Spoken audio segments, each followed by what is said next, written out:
looking back maybe a couple weeks, I had posted something on social media about how what you think about others, your deep mind considers as a request. And we had a whole lecture about that. It's a very, very powerful concept to think about. But some of the pushback, and I appreciate the pushback, but some of the pushback was, well, I don't believe that, because if that were true, how come I know so many people who have done so many horrible things and they seem to get off scot-free, and I know all these other people who are such good people and horrible things happen to them. So let's take a look. No matter what, I will always come from the point of view of the ancient wisdom and the Hermetic teachings that all manifestation is in the realm of effect, and all thought is in the realm of cause. So thought is the causative principle, and all of the phenomenalistic external goings on are the effect of a thought. So cause and effect, that's what karma is. Karma simply means cause and effect, cause and effect. So good karma, bad karma, if you think good things, then good things happen to you. Bad karma is if you think bad things happen to you. But it's not so simplistic as all of that. And a lot of people take some of this and they think that they are experts at it, and they build up all kinds of nonsense pseudo-metaphysical theories. And I see a lot of this I'm not going to name names, but I see a lot of this. And everybody's doing their best. So it's not a judgment. I'm not being cruel or anything like that. But it does bear investigating that when bad things happen, they don't just happen arbitrarily. Things don't just occur. They occur because there was a cause. The book doesn't just appear on the floor. The book dropped to the floor. It fell to the floor. The book didn't just appear written. Someone wrote the book. You didn't just appear one day. You were actually procreated and then born. There were causes and then effect. Nothing just happens by chance. Everything happens because of a cause. Every effect has its cause. And we say that every cause is ultimately in the invisible or mental realms. And that's just the way it is. Now, what people forget are several things about why bad things happen to good people and good things seem to happen to bad people, etc. So let's go through a few of these just so that we can get at least on the same page. You don't have to agree with me, but let's at least look at things a little bit more maturely and in a bit more of a sophisticated manner. First of all, thinking thoughts on your own is very difficult. It's a heroic act. Thinking your own original thoughts is a very heroic act. It's not as simple as people say it is. Just think good thoughts. If it was so easy to just think good thoughts, everybody would do it. Everybody would be doing it. It's not so easy. Why? Because nobody has their own private mind. All minds are joined. We have a mass mind. We have a species mind. Now, this species mind has a lot of very powerful thoughts in relation to people that are alive on the planet now, and it has a lot of powerful thoughts that we call the Akashic records that are the memories of all thoughts that anybody has ever thought. And some would say that it has all thoughts that anybody's ever going to think. But that's a different type of lecture in regards to linear time. But my point in that is that it's very difficult to think against the grain of the mass consciousness. It's very difficult because those thoughts are so ingrained. Within the species mind, there are also the little group pockets of group consciousness as well. The people that in one race might have a group mind, even if they don't want to be part of it. They are on one level or another. And people that are in a particular neighborhood have a group mind. People that are in the particular political party have a group mind. People that are in a family have a group mind. People that are in a marriage have a group mind. People that are in a classroom have a group mind. People that are on this stream have a group mind. Everybody has a smaller group minds as well as a mass group mind. And so individual consciousness that is, our own choices of thoughts, that is very challenging for most people. And it takes a lot of discipline and a lot of training in order to think independently from whatever particular group mind you are engrossed in, those thoughts that you're encased in. So when something bad happens to you and it's like, okay, for instance, somebody gets cancer, and some half-baked metaphysicians will say, well, why'd you create that reality for yourself? Or what negative thoughts are you thinking that caused that cancer to happen? Okay? And that's when people listen to stuff like that and they rightly say, oh, that stuff is just ridiculous. That whole thought system, that any metaphysical or magical thought system is ridiculous, because how can you blame somebody for getting sick and saying that they brought that on themselves? And I would agree with that. It's not that they necessarily, no, it can be that you can make yourself sick with your thoughts. That is true. You can. It happens all the time. But also you can get sick because you're just part of that group mind.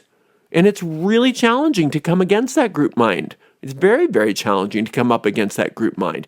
So the group mind of Cancer, it's in there for whatever reason.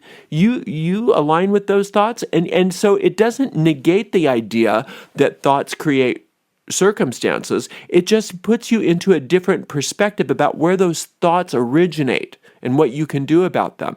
And that blaming yourself for getting sick or blaming somebody else for the circumstances in their lives is not only counterproductive, but it's incorrect. Nobody's to blame for their circumstances. Nobody's to blame. You didn't ask to get raped. You didn't ask to get beaten up as a child. You didn't ask to be born into poverty. You didn't ask, for any of the negative things that came to you necessarily. I mean, sometimes we did. I know some people who went to a super spreader event and they're like, I don't know, how did this happen that we all got so sick? And I'm thinking, really?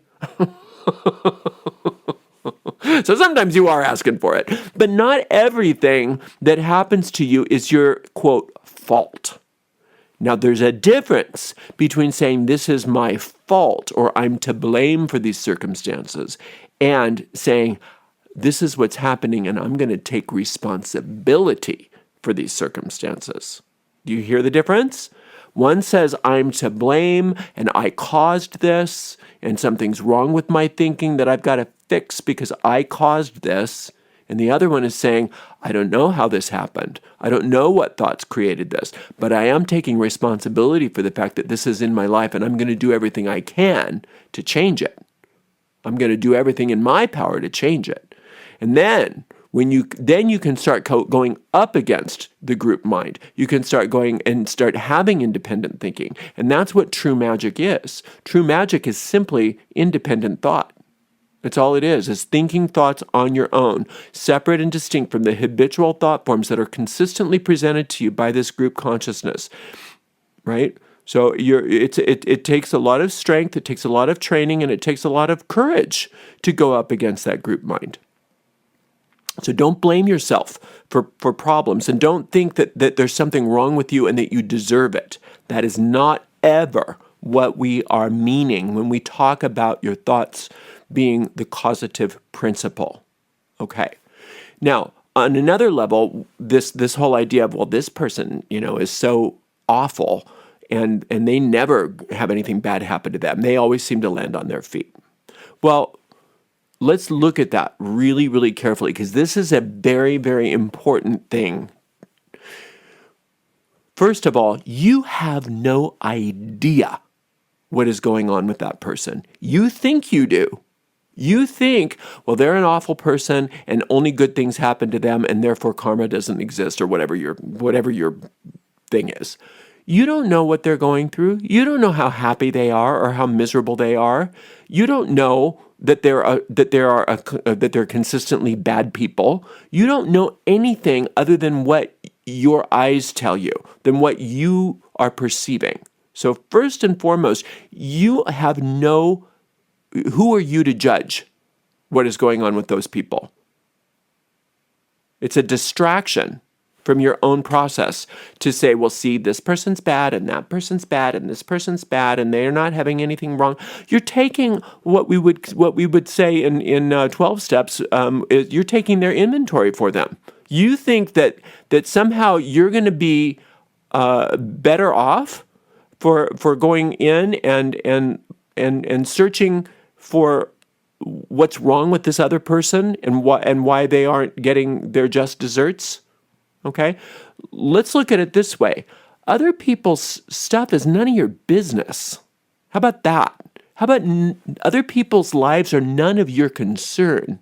Unless it's happening to you, unless they're doing something to you, unless they are truly affecting you, then of course it's your concern. But still, it's not so much their behavior that's your concern. It's your ability to protect yourself, to remove yourself, and for you to be able to clean up your mind and change your thoughts so that you're no longer in a dangerous situation. Yes, you can take responsibility that way. Sometimes we have to put people in prison. Sometimes we have to, we do have to cut ties with people. Sometimes we do have to do things to curb behaviors in order to protect ourselves. That's absolutely true.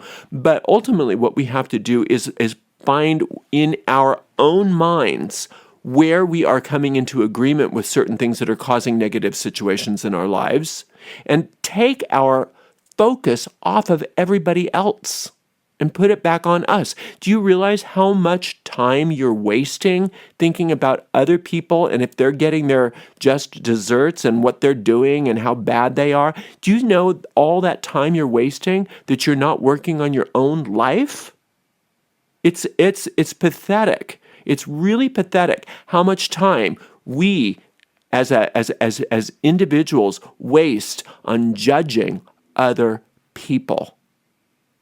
It's not that it's a bad thing to do. It's not that you're a bad person to judge people. It's just that it really is a time waster. And it's what the ego mind wants to do so that you don't buck up against the group mind. It wants you broke and busy. That's what your ego wants. It wants you to be busy and broke and have problems that seem insolvable. And then it wants you to get distracted about your problems by going off on tangents about how bad everybody else is and how, they're not getting enough punishment or whatever. So what my recommendation for this week is to take a look and see how easily we are distracted mentally by thoughts which just occur to us. By having an undisciplined mind, what we have is anything that the law of averages presents to us within our minds is where our minds go. And then we just go along with the group. We go along with the herd, and we get the results of the group. We get the results of the herd. So it's not, I think somebody said maybe 2% of the population even cares, let alone has the discipline to go up against the group mind, to go up against the mass mind. So why don't you be a 2%er this week? Give it a try and see how easily led we are by errant thoughts. And those errant thoughts don't just come out of nowhere. They are in the group consciousness. They are in the group consciousness. They are in, like, we have a group ego. So I guess when people talk about evil, when people say, he's pure evil or she's pure evil, they're talking about people that seem to have no morals, or seem to have no sense of remorse, or seem to have no sense of propriety, and they just do what they want to do, and they don't seem to have any kind of consequences for their actions. Or when they do have consequences, everybody cheers. Everybody, yay, the evil person got their consequences. But when that happens, that's what the evil is. It's not so much what Hitler did was so evil. It's all the people that let Hitler do what he did, right? And any other evil, so-called evil dictator or leader. It's not that person, one mind, but it's the group mind that allowed it to happen. That's where the evil is. So anytime you just go along with the group mind and you don't question it and you don't give yourself any kind of discipline to think an independent thought, then you're part of the problem. So if you don't like the results in your life and you think that something is just arbitrarily happening to you, think again. It's not that you should blame yourself because your personal thoughts necessarily brought that on to you. It's just that was part of what the whole mind of humanity is thinking. And you didn't know that you could go up against that thought. You didn't know that you could think independently from that. You didn't know that you had the ability to do that. And it takes a great deal of strength, a great deal of courage, and a great deal of training to go up against such what appears to be a tidal wave of thoughts. But in reality, it's not. In reality, it's just the same kind of darkness as anything else. As soon as the light's turned on, it goes away. So that group mind really ultimately has no power over you. It just seems to. But most people don't even know that they can. Well, first of all, they don't know there is a group mind. And then they don't know that if they do know that, they don't know that they have the power to go up against it. And then a lot of the people that have the power to go up against it don't realize that it's not a big deal, ultimately, to go up against it.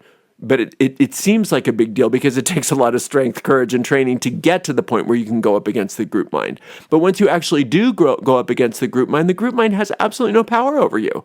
None. It's just like shining a light in a dark room. The darkness disappears, just like anything else. But the only way to get there is to have a daily practice. You know, if you don't have any kind of training, if you don't have any kind of infrastructure set up within you, and then you come up against these what seemingly immense problems that you have no way out of, and you haven't had any kind of infrastructure, any kind of system, any kind of way of addressing these problems in an effective manner, then you just go off and do the same thing that you've been doing. If you don't think for yourself, the group mind will do your thinking for you. And then you will be under this false assumption that you're thinking your own thoughts when you're not, because you have a lazy mind. Again, it's nothing to be ashamed of. It's nothing to feel bad about. It's just normal. Everybody is pretty lazy on this planet. But let's not be. Let's think again. Let's come up with a new idea that is not so much, why did this happen to me? Why do bad things always happen to me? Let's not think that way. Let's look at when bad things happen to me, they are simply an alert that I'm going unconscious and I'm letting my thinking be done for me. Let's really think again. When bad things happen, when negative things happen, I'm not going to look at it as something out to get me. I'm going to look at it as an alert that I'm not thinking for myself. You know, when people say, why did God do this to me? Why did God do this to me? That's like saying, you know, you didn't understand how electricity worked and you screwed up and you got shocked. Why did the electricity do this to me? The electricity didn't do anything to you. You didn't know how to use it. You screwed up. So when bad things happen to us, it's not that God's doing something to us. It's that we have errant thought forms that are wreaking havoc that we don't even know that are there, and we don't even know that we have the ability to go up against them. But you do. And the only way to get there is to practice. So if you have some sort of meditational practice that you do every day, you're going to notice that you have the more of an ability when bad things, so-called bad things, happen to you, to look at them in a way that's powerful, and you can change them. You can change them because you recognize them for what they are. You may not have created that reality for yourself, but that reality did get created from thought. And those thoughts are very strong thoughts in the group mind very oftentimes. Not necessarily anything of your personal doing. And that's something that you don't need to feel bad about. You definitely don't need to blame yourself for it because you didn't do it. But you can take responsibility for the fact that this has happened. Let's use an example. Somebody gets cancer. Now, the worst thing is, why did I create this reality for myself? I must have really messed up. I must have been a sinner, or I must have been a this or a that. No. Let's not even worry about why you got the cancer. Let's just say, this is what happened. Where do I go from here? What can I do? Well, obviously, you do everything on the physical realm that you're supposed to. You go to your oncologist appointment, you do all that stuff. You get all of this stuff in the physical world handled. But you want to back that up first and foremost by looking at your mind, by creating thought forms, instilling thought forms within your mind of healing, instilling thought forms in your mind of overcoming. Because that way you're thinking for yourself rather than letting the cancer thought forms, which are rampant in the group mind, to just be thinking themselves through you. Does that make sense? And even if you don't heal the cancer, after you've done all that you can do, it still doesn't mean that you messed up or that you're a failure. It means that you did a heroic thing. You did a heroic thing. You went up against the group mind. Very oftentimes we get miracle healings like that, but sometimes it doesn't. Sometimes you don't have that ability, and you do have to end your life or whatever. It doesn't mean that you were bad. It doesn't mean that you deserve to feel bad about yourself because you got sick or whatever. People get sick, and who knows? Who knows why? Nobody knows why. But we do know that we have a causative principle within the mind that is always the basis for all reality in the physical, no matter what it is. Now, sometimes those thoughts are very easily changeable. Sometimes they are not so easily changeable. And sometimes, for whatever reason, they're not changeable at all. And that's just the way life is sometimes. We don't always get every little thing that we want when we want it. But we have a lot more power than we want to admit. And I would say that 98% of our problems can be solved. And those extra 2% that we don't understand, we don't understand why. A lot of people say, well, it's because of, past lives or lessons that your soul wanted to learn this life or whatever. That all may be true. But let's just say we don't know why. We don't know why that 2% of those problems we can't seem to solve for whatever reason. So why don't we focus on the 98 that we can solve? The 98% of the problems that we can solve. How many of those problems really are out of our control? How many of those problems really are problems that we haven't just allowed to happen because we haven't been taking control of our mind? Really, if you're honest with yourself and you really look deep within, you can say, yeah, I just went along with the group mind. I just went along with it. Right? So now, this week, we're not going to do that. This week, we're going to say, okay, for an entire week, I'm going to shut up every so often and sit down and think, even close my eyes and think, what am I thinking right now? What are my thoughts? What am I doing with my mind? What would I rather be thinking than this? What would I rather be thinking than this? And you'll notice that when you do that, when you start questioning your mind and start questioning where certain ideas come from, your ability to transform your circumstances is exponentially increased. Exponentially increased. Just because you had the audacity to question it, to turn and look at it. All bullies are cowards, and that includes bully thought forms. You turn and face those thought forms, they're going to run away. They are afraid of you. They're afraid of your light. But as long as you run away from those thought forms, they're going to keep chasing you. So whatever you're afraid of, you turn and face it. You turn and face it, and you place the light of understanding straight square in the face of whatever it is that you're afraid of. And like I said, 98% of the time, those are just bully thought forms that are afraid of you, and they will run away, and they won't bother you again. Those other 2%, we just take it as they come, and we do our very, very best, one day at a time. All right, well, this has been very great. Thank you so much for being on this stream today. I appreciate you so much, and I cannot wait to work with you again. And until next time, blessed be.